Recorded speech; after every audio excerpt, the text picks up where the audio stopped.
गोपिका जीवनस्मरणं गोविन्द गोविन्द। हर नमः पार्वतीपतये हर हर महादेव। जानकीकान्तस्मरणं जय जय राम राम। सद्गुरुस्वामिनः जय, आञ्जनेयस्वामिनः जय। पीताम्बरं करविराजितशङ्खचक्र कौमोदकी सरसिजं करुणासमुद्रं राधासहायमतिसुन्दरमन्दहासं वातालयेशमनिशं हृदि भावयामि। कृष्णाय वासुदेवाय देवकीनन्दनाय च नन्दगोपकुमाराय गोविन्दाय नमो नमः। ஸ்ரீ ஹரே நமஹ. எல்லாருக்கும் நமஸ்காரம். ஸ்ரீ கிருஷ்ண ஜென்மாஷ்டமி நேற்றைய ராத்திரி இங்கே அமெரிக்காவில் நம்ம கொண்டாடிப்பிட்டு இன்றைக்கி அஷ்டமி திதி இன்னும் இருக்குது. இன்றைய தினம் ஞாயிற்றுக்கிழமை ஆகஸ்ட் மாதம் 17ஆம் தேதி. நேற்றைய தினம் சனிக்கிழமை ஆகஸ்ட் 16ஆம் தேதி ராத்திரி அஷ்டமி, கோகுலாஷ்டமிங்கிறதாக அமெரிக்காவில் ஈஸ்ட் கோஸ்டில் எல்லா இடங்கள்லேயும் கோவில்கள்லேயும் ஆற்றுலேயும் பகவான் ஸ்ரீ கிருஷ்ணனை தியானம் பண்ணி ஆராதிச்சிருக்கோம். எங்கள் ஆற்றுலேயும் நேற்றுக்கு கிருஷ்ணனை தியானம் பண்ணினோம், பூஜை பண்ணினோம். அப்பேற்பட்ட வசத்தியான இன்னைக்கு நம்ம வழக்கமாக இந்த ஸ்ரீமத் பாகவதத்தை அத்தியாயத்தில் சில இப்படி அத்தியாயமாக அத்தியனம் பண்ணிட்டு வரோம். அதில் வழக்கப்படி பார்த்தா இன்றைக்கி 4வது ஸ்கந்தத்தில் ஒரு அத்தியாயத்தை அத்தியனம் பண்ணணும். அதை இன்றைக்கி பண்ணாமல் அடுத்த கிளாஸ்லேருந்து அதை ஆரம்பிக்கிறேன். ஆனால் இன்றைய தினம் இவ்வளவு புண்ணியமான கிருஷ்ண ஜென்மாஷ்டமி இருப்பதால் பகவானுடைய அவதார கட்டமான ஸ்ரீமத் பாகவதத்தில் தசமஸ்கந்தத்தில் 3வது அத்தியாயத்தில் ஸ்ரீ சுகாச்சாரியால் பரீட்சித்துக்கு கிருஷ்ணாவதாரத்தை எடுத்து சொல்கிறாள். அதை இன்றைக்கி அதில் இருக்கப்பட்ட சில ஸ்லோகங்கள், கிருஷ்ணாவதார கட்ட ஸ்லோகங்களை சொல்லிவிட்டு அடுத்த கிளாஸ்லேருந்து நம்ம ரொட்டீனாக அத்தியனம் பண்ணிட்டு வர ஸ்ரீமத் பாகவத அத்தியாயங்களை அத்தியனம் பண்ணுவோம். நீங்கள் க்ஷமிக்கணும், சென்ற சில வாரங்களாக கிளாஸு இல்லாமல் கேன்சல் பண்ணியிருந்தேன். என்றால் எனக்கு பல இடங்களுக்கு போக வேண்டிய நிர்பந்தம் ஏற்பட்டு கொடுத்து அடுத்த கிளாஸ்லேருந்து மறுபடியும் அடுத்த ஞாயிற்றுக்கிழமை, அதாவது ஆகஸ்ட் மாதம் 24ஆம் தேதியிலேருந்து நம்ம ரொட்டீனாக பழையபடி கிளாஸை ஆரம்பிப்போம். இன்றைய தினம் தசமஸ்கந்தம் 3வது அத்தியாயத்தில் கிருஷ்ணாவதார கட்ட ஸ்லோகங்களை இன்றைய தினம் கேட்போம். ஸ்ரீ ஹரே நமஹ. நம்ம சம்பிரதாயம், வைதிக சம்பிரதாயத்தில் வேதங்கள்லாம் என்ன சொல்கிறதுன்னா, ஏகம் சத்விப்ராக பௌதா வதந்தி. ஒரே ஒரு பரம்பொருள் தான் இருக்கார். அந்த ஒரே ஒரு பரம்பொருளைத்தான் பலவிதமான தெய்வங்களாக நம்ம மனுஷியால் அவளுடைய ருச்சிக்கு தகுந்தபடி ஆராதிச்சுன்னு வராள் என்பதாக சொல்கிறது வழக்கம். அப்படி பல அவதாரங்கள் பகவான் எடுத்திருக்காள்னு பாகவதத்தில் சொல்லியிருக்கு. அவதாராணி அசங்கேயாகன்னுட்டு அதை சொல்ல முடியாமல் 1, 2, 10, 20ன்னு சொல்ல முடியாது. அப்படி ஆயிரக்கணக்கான அவதாரங்கள் பகவான் எடுத்திருக்காளாம். அப்படி எத்தனை அவதாரங்கள் எடுத்தாலும் ஏதேச்ச அம்சகலாக பும்சா கிருஷ்ணஸ்து பகவான் ஸ்வயம். எவ்வளவோ அவதாரங்கள் இருந்தாலும் பூர்ணாவதாரமாக கிருஷ்ணாவதாரத்தை தான் எண்ணுவது மரபு. அப்படி சுவாமி அவருடைய ஃபுல் பொட்டன்சியோடு கூட அவதாரம் பண்ணியிருக்காளாம் கிருஷ்ணாவதாரமாக. அந்த கிருஷ்ணர் சௌலபியமான மூர்த்தி. அதை நம்ம பார்க்க போகிறோம். அவர் பிறந்த உடனேயே அம்மாவுக்கும் அப்பாவோடும் கூட பேச ஆரம்பித்தாள். எப்படி பிறந்தார்னார், சாதாரணமாக எல்லா குழந்தைகளும் 2 கை 2 காலோடு பிறக்கும். அப்படி பிறக்கலையாம். சுவாமி 4 கைகளோடு பிறந்தாளாம். 4 கைகள்லேயும் 4 விதமான ஆயுதங்களை வச்சுண்டு, பிஷங்க வாசஸு, திவ்ய கிரீட்டம் இதெல்லாம் தரிச்சுண்டு சுவாமி அவதாரம் பண்ணியிருக்காள். அந்த மூர்த்தியை தான் குருவாயூரில் கிருஷ்ணனாக நம்ம பார்க்குறோம். அதை இந்த பாகவதத்தில் ஒரு ஸ்லோகத்தில் சொல்கிறாள், எப்படி கிருஷ்ணர் அவதாரம் பண்ணும்போது எப்படி ரூபம் இருந்தார்னுட்டு. அந்த ஸ்லோகத்தையும் நம்ம பார்க்க போகிறோம். இப்பொழுது இந்த 3வது அத்தியாய ஸ்லோகங்களெல்லாம் வாசிக்கிறேன். நாம் श्रीहरये नमः। अथ श्रीमद्भागवते दशमस्कन्धे तृतीयोऽध्यायः। श्रीशुक उवाच अथ सर्वगुणोपेतः कालः परमशोभनः यर्ह्येवाजनजन्मर्क्षं शान्तर्क्षग्रहतारकम् दिशः प्रसेदुर्गगनम् निर्मलोडुगणोदयम् महीमङ्गलभूयिष्ठ पुरग्रामं व्रजाकरा नद्यः प्रसन्नसलिला ह्रदा जलरुहश्रियः द्विजालिकुलसन्नाद स्तबकावनराजयः ववौ वायुः सुखस्पर्शः पुण्यगन्धवः शुचिः अग्नयश्च द्विजातीनां शान्ताः तत्र समिन्धते मनांस्यासन् प्रसन्नानि साधूनामसुरद्रुहां जायमाने अजने तस्मिन् नेदुर्दुन्दुभयो दिवि जगुः किन्नरगन्धर्वाः तुष्टुः सिद्धचारणाः विद्याधर्यश्च ननृतुः अप्सरोभिः समं तदा मुमुचुः मुनयो देवाः सुमनांसि मुदान्विताः मन्दं मन्दं जलधराः जगर्जुरनुसागरम् निशीथे तम उद्भूते जायमाने जनार्दने देवक्यां देवरूपिण्यां विष्णुः सर्वगुहाशयः आविरासीन् यथा प्राच्यां दिशीन्दुरिव पुष्कलः तमद्भुतं बालकमम्बुजेक्षणं चतुर्भुजं शङ्खगदार्युधायुधम् श्रीवत्सलक्ष्मं गलशोभिकौस्तुभं पीताम्बरं सान्द्र पयोदसौभगम् महार्घवैडूर्यकिरीटकुण्डल त्विषा परिष्वक्तसहस्रकुन्तलम् उद्दामकाञ्चङ्गदकङ्कणादिभिः विरोचमानं वसुदेव ऐक्षत सविस्मयोत्फुल्लविलोचनो हरिं सुतं विलोक्यानकदुन्दुभिस्तदा कृष्णावतारोत्सवसम्भ्रमोऽस्पृशन् मुदा द्विजेभ्यो अयुतमाप्लुतो गवाम् अथैनमस्तौ दवधाद्य पूरुषम् परं नताङ्गः कृतधीः कृताञ्जलिः स्वरोचिषा भारत सूतिकागृहम् विरोचयन्तं गतभिः प्रभाववित् वसुदेव उवाच विदितो भगवान् साक्षात् पुरुषः प्रकृतेः परः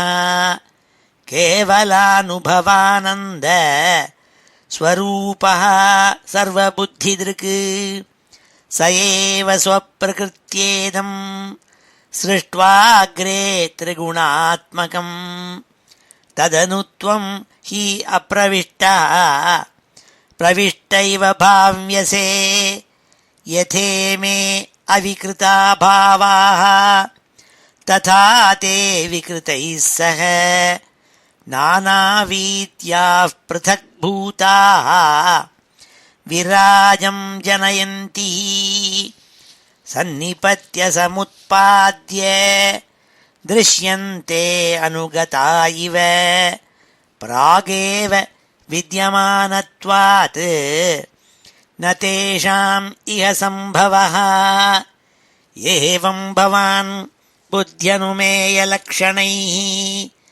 ग्राह्यैर्गुणैः सन्नपि तद्गुणाग्रहः अनावृतत्वात् बहिरन्तरं न ते ಸರ್ವಸ್ಯ ಸರ್ವಾತ್ಮನ ಆತ್ಮವಸ್ತುನಃ ಯ ಆತ್ಮನೋ ದೃಶ್ಯಗುಣೇಷು ಸನ್ನಿತಿ ವ್ಯವಸ್ಯತೆ ಸ್ವಂ ವ್ಯತಿರೇಕತೋ ಬುಧಃ ವಿನಾನುವಾದಂ ನ ಚ ತನ್ಮನೀಷಿತಂ ಸಮ್ಯಕ್ ಯತಸ್ತ್ಯಕ್ತಂ ಉಪಾದದತ್ ಪುಮಾನ್ ತ್ವತ್ತೋಸ್ಯ ಜನ್ಮ ಸ್ಥಿತಿ ಸಂಯಮಾನ್ ವಿಭೋ ವದಂತ್ಯನೀಹಾತ್ ಅಗುಣಾದ ವಿಕ್ರಿಯಾತ್ ತ್ವೈಶ್ವರೇ ಬ್ರಹ್ಮಣಿ ನೋ ವಿರುಧ್ಯತೆ ತ್ವದಾಶ್ರಯತ್ವಾತ್ ಉಪಚರ್ಯತೆ ಗುಣೈಃ ಸತ್ವಂ ತ್ರಿಲೋಕಸ್ಥಿತಯೇ ಸ್ವಮಾಯಯಾ ಬಿಭರ್ಷಿ ಶುಕ್ಲಂ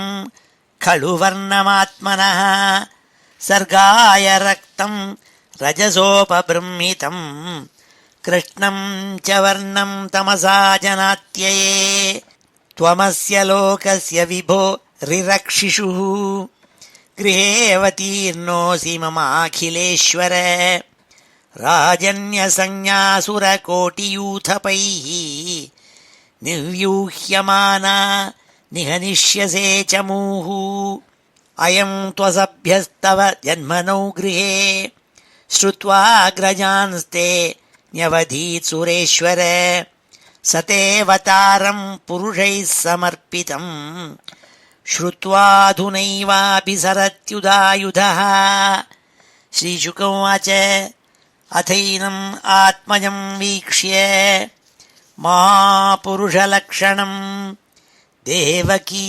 ತಮುಪಾಧಾವತ್ ಕಂಸಾದ್ಭೀತಾ ಶುಚಿಸ್ಮಿತಾ ದೇವಕಿ ಉವಾಚ ರೂಪಂ ಯತ್ತತ್ ಪ್ರಾಗುರವ್ಯಕ್ತಮಾದ್ಯಂ ಬ್ರಹ್ಮಜ್ಯೋತಿಃ ನಿರ್ಗುಣಂ ನಿರ್ವಿಕಾರಂ ಸತ್ತಾಮಾತ್ರಂ ನಿರ್ವಿಶೇಷಂ ನಿರೀಹಂ ಸತ್ವಂ ಸಾಕ್ಷಾತ್ ವಿಷ್ಣುರಧ್ಯಾತ್ಮದೀಪಃ ನಷ್ಟೇ ಲೋಕೆ ದ್ವಿಪರಾರ್ಧಾವಸಾನೆ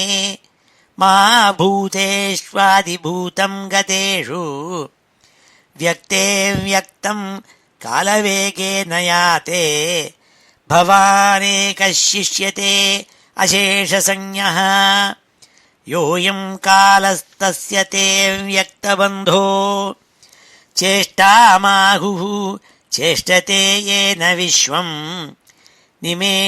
ನಿಮೇಷಾದಿರ್ವತ್ಸರಾಂತೋ ಮಹೀಯಾನ್ ತಂ ತ್ವೇಷಾನಂ ಕ್ಷೇಮಧಾಮ ಪ್ರಪದ್ಯತೆ ಮರ್ತ್ಯೋ ಮೃತ್ಯುಂ ವ್ಯಾಲಭೀತಃ ಪಲಾಯನ್ ಲೋಕಾನ್ ಸರ್ವಾನ್ ನಿರ್ಭಯಂ ನಾಧ್ಯಗಚ್ಚತೆ ತ್ವತ್ಪಾದಾಬ್ಜಂ ಪ್ರಾಪ್ಯ ಯದೃಚ್ಛಯಾದ್ಯ ಸ್ವಸ್ಥಶ್ಯೇತೆ ಮೃತ್ಯುರಸ್ಮಾದಪೈತಿ ಸತ್ವಂ ಘೋರಾನ್ ಉಗ್ರಸೇನಾತ್ಮಜಾನ್ನಃ ತ್ರಾಹಿ ತ್ರಸ್ತಾನ್ ಭೃತ್ಯ ವಿತ್ರಾಸಹಾಸಿ ರೂಪಂ ಚೇದಂ ಪೌರುಷಂ ಧ್ಯಾನನಿಷ್ಣ್ಯಂ ಮಾ ಪ್ರತ್ಯಕ್ಷಂ ಮಾಂ ಸದೃಶಾಂ ಕೃಷೀಷ್ಠಾಃ ಜನ್ಮತೆ ಮಯ್ಯಸೌ ಪಾಪೋ ಮಾ ವಿದ್ಯಾನ್ ಮಧುಸೂದನ ಸಮುದ್ವಿಜೇ ಭವದ್ಧೇತೋಃ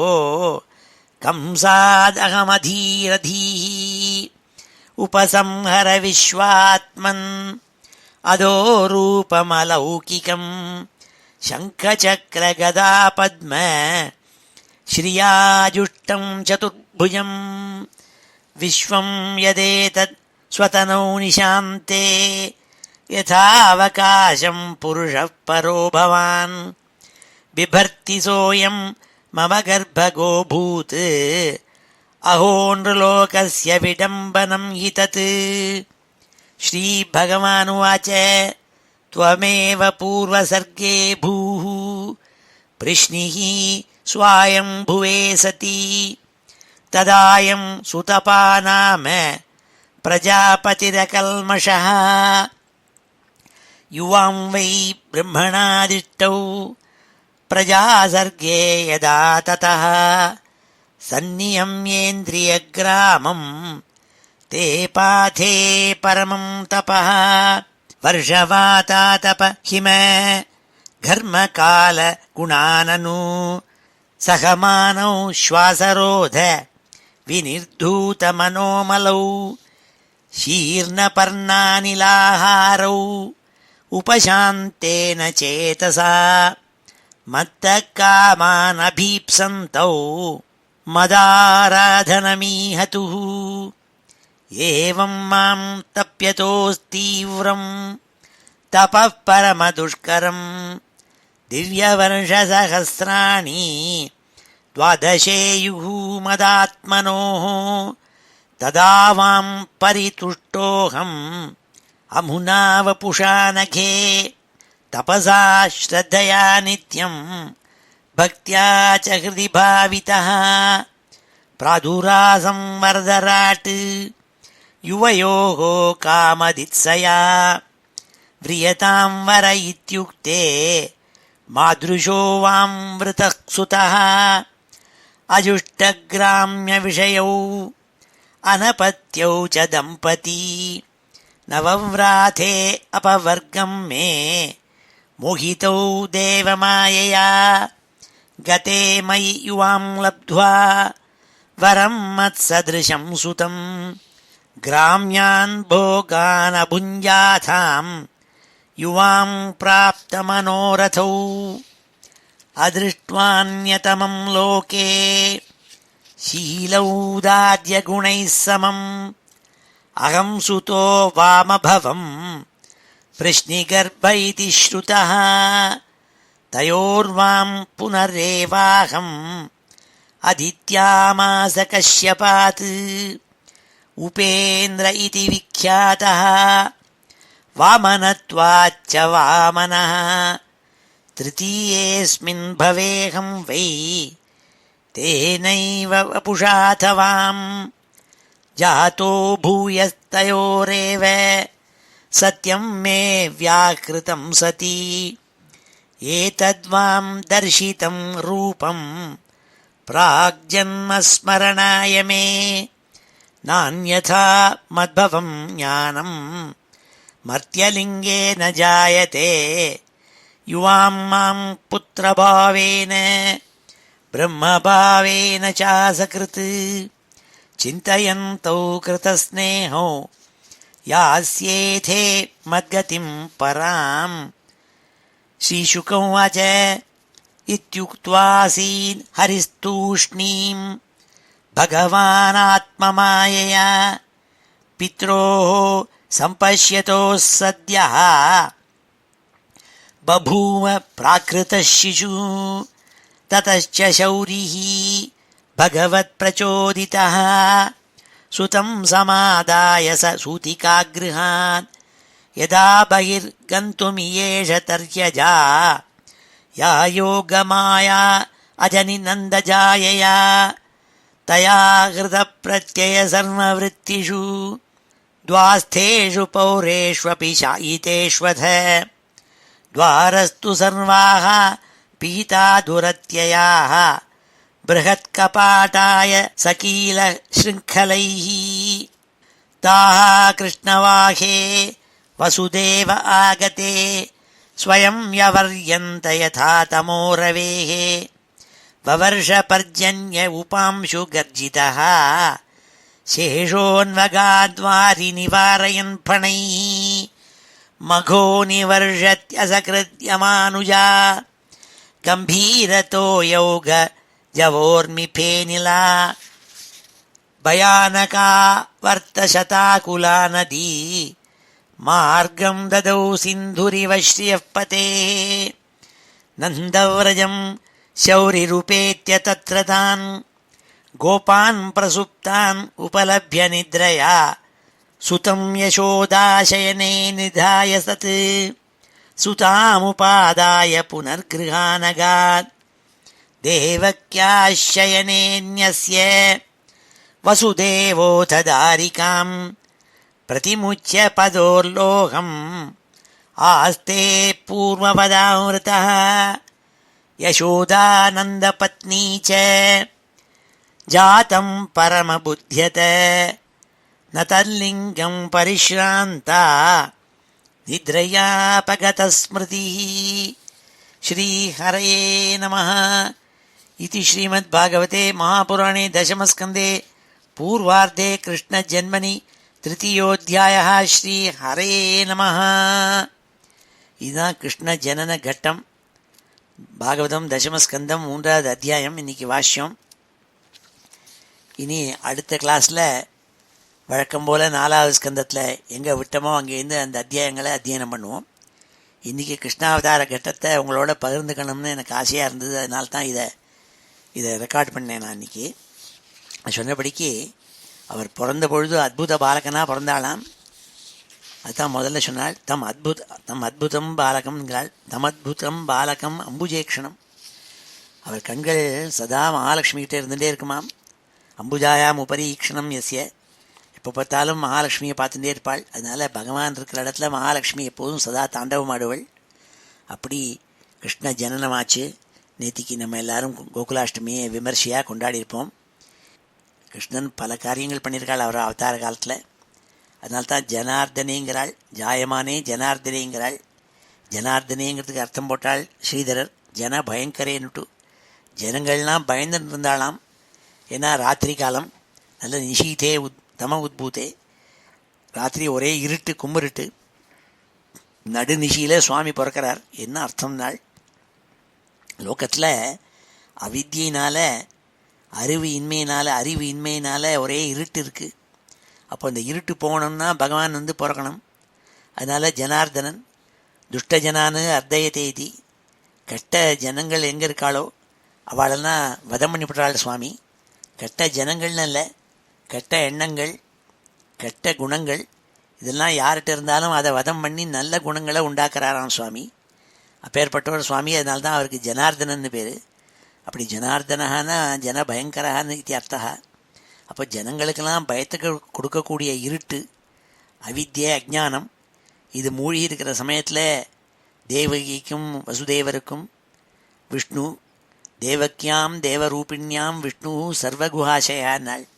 இந்த சர்வகுஹ ஆசயா விஷ்ணு. விஷ்ணுங்கிற வார்த்தைக்கே என்ன அர்த்தம்னா சர்வவியாபின்னு அர்த்தம்.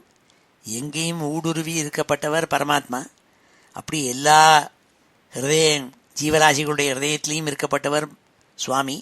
அப்பேற்பட்ட சுவாமிக்கு ஜனனம் என்பதே கிடையாது. ஜாயமானே அஜனே நாள். அஜனனான அவனுக்கு ஜனனம்ங்கிறது உண்டா கிடையாது. அப்பேற்பட்ட சுவாமி இந்த பூலோகத்தில் தேவகிக்கும் வசுதேவனுக்கும் கிருஷ்ணனாக அவதாரம் பண்ணியிருக்காள். அவதாரம் பொழுது என்னன்னாள், தமத்புதம் பாலகமம் பூஜேக்ஷணம் சதுர்புஜம் சங்க கதாயுதாயுதம். 4 கைகளில் 4 ஆயுதங்கள் வச்சுட்டுருக்காள். பகவானை எப்படி தியானிக்கணும்னு சாஸ்திரங்களில் சொல்லப்பட்டிருக்குன்னா, பகவானை 4 கைகள் வச்சுட்டுருக்கிறதா தியானம் பண்ணணுமா. வலது பக்கத்தில் மேல் கையில் சக்கரத்தையும், அதனுடைய வலது பக்கத்தில் கீழே இருக்கப்பட்ட கையில் கதையும், இடது பக்கத்தில் அவருடைய கைகள் 2 இருக்கும். அதில் மேல் கையில் ஷார்ங்கம்ங்கிற வில்லையும். அதனால அவருக்கு ஷார்ங்கபாணின்னு பேர். கும்பகோணத்தில் ஷார்ங்கபாணி கோவில்னு ஒன்று உண்டு. அங்கே ஷார்ங்கம்ங்கிற வில்லை வச்சுட்டுருக்காள் சுவாமி. அது மேலே இடது கை மேலே. அப்புறம் இடது கையில் கீழ் கையில் சங்கத்தை வச்சுட்டுருக்காள், சங்கு. இப்படி தான் தியானத்தை பகவானை தியானிக்கணும்னு சாஸ்திரத்தில் சொல்லப்பட்டால் கூட இங்கே எப்படி பகவான் இருக்காள்னா, சங்க சக்கர கதா பத்ம ஸ்ரீயாஜுஷ்டம் சதுர்புஜம்ங்கிறாள் பின்னாடி. சங்கம் சக்கரம் கதை பத்மம். குருவாயூர் அப்பனுடைய படத்தை பார்த்தா தெரியும். அதில் சாக்ஷாத் குழந்தை கிருஷ்ணன் எப்படி பிறந்தாரோ அந்த ரூபத்தை கொடுத்துருக்காள். சங்கம் சக்கரம் கதை பத்மம். இந்த பத்மத்தை எதுக்காக வில்லை வச்சுட்டு வச்சுருக்காள்னாள். சுவாமி இந்த அவதாரத்தில் வில்லை எடுத்தது ஏதோ 1 தடவை 2 தடவை தான்.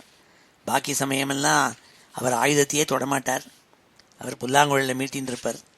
அப்பேற்பட்டவர் அவர் கையில் எதுக்காக தாமரைப்பூ வச்சுருக்காள்னா, எல்லாருடைய ஹிருதயங்கிறதான் தாமரைப்பூவுக்குள்ளே நான் வசிச்சுட்டு இருக்கேங்கிறத வியங்கியமாக தெரிவிக்கப்பதற்காக அப்படி வச்சுருக்காளாம். அப்படி பிரகாசிக்கப்பட்ட குருவாயூர் ரூபத்தில் இருக்கப்பட்ட குருவாயூரப்பனாக இருக்கப்பட்ட கிருஷ்ணன் அவதாரம் பண்ணார்னு சொன்னாள். ஆனால் அவதாரம் பண்ண சுவாமி அம்மாவையும் அப்பாவையும் பார்த்து என்ன சொன்னாள்னாள், யுவாம் மாம் புத்திரபாவேன பிரம்மபாவேன ச அசகிருத்து சிந்தயந்தோ கிருதஸ்னேஹோ யாஸ்யேதே மத்கதிம் பராம். நீங்கள் ரெண்டு பேரும் என்ன தெரியுமா, நீங்கள் ரெண்டு பேர்னா யாரை சொல்கிறாள்? வசுதேவனையும் தேவகியும் அம்மாவையும் அப்பாவையும் பார்த்து சொல்கிறாள். சுவாமி, நீங்கள் ரெண்டு பேரும் என்னை எப்படி தெரியுமா தியானிக்கணும்? நான் உங்களுடைய குழந்தைங்கிறதா நினச்சி லாலனம் பாலனம் எல்லாம் பண்ணணும், ஆனந்திக்கணும். எப்படி குழந்தைகள்கிட்ட ஆனந்தமாக இருப்பேளோ அப்படி இருக்கணும். குழந்தைங்கிற ரூபத்தில் என்ன நீங்கள்லாம் எடுத்து வச்சு வளர்க்கணும். யுவாம் மாம் புத்திரபாவேன பிரம்மபாவேன ச அசகிருத்து. சகிருத்துனா ஒரு தடவை, அசகிருத்துனா பல தடவை. திருப்பி திருப்பி நீங்கள் என்ன ஞாபகம் வச்சுக்கணும்னாள். பிரம்மபாவேன ச, நான் சாட்சாத் பரம்பொருள்ங்கிறதா ஞாபகம் வச்சுக்கணும் நீங்கள் நாள். அப்படி தான் நம்மளும் ஞாபகம் வச்சுக்கணும். குருவாயூரப்பனை நம்மளுடைய ஓன் குழந்தை மாதிரி நினச்சிண்டு, பாலகிருஷ்ணனாக நினச்சிண்டு அப்படி தியானம் பண்ணணும். அதே சமயத்தில் பரம்பொருள் பரபிரம்மங்கிறதாக ஞாபகம் வச்சுக்கணும். அப்படி ஞாபகம் வச்சுட்டு அவர் ஆராதித்தால் கிருஷ்ணனுடைய அனுகிரகம் பரிபூர்ணமாக நமக்கெல்லாம் இருந்து எல்லா விதமான சந்தோஷங்களும் ஆனந்தமும் கிடைக்கும் என்பதாக பிரார்த்தித்து இன்றைய தினம் இந்த கிளாஸை முடிச்சுக்கிறேன். வழக்கம் போல் அடுத்த கிளாஸ்லேருந்து 4வது ஸ்கந்தத்தில் எங்கே விட்டோமோ அந்த இடத்துலேருந்து அத்தியாயனம் பண்ணுவோம். ஸ்ரீ ஹரயே நமஹ.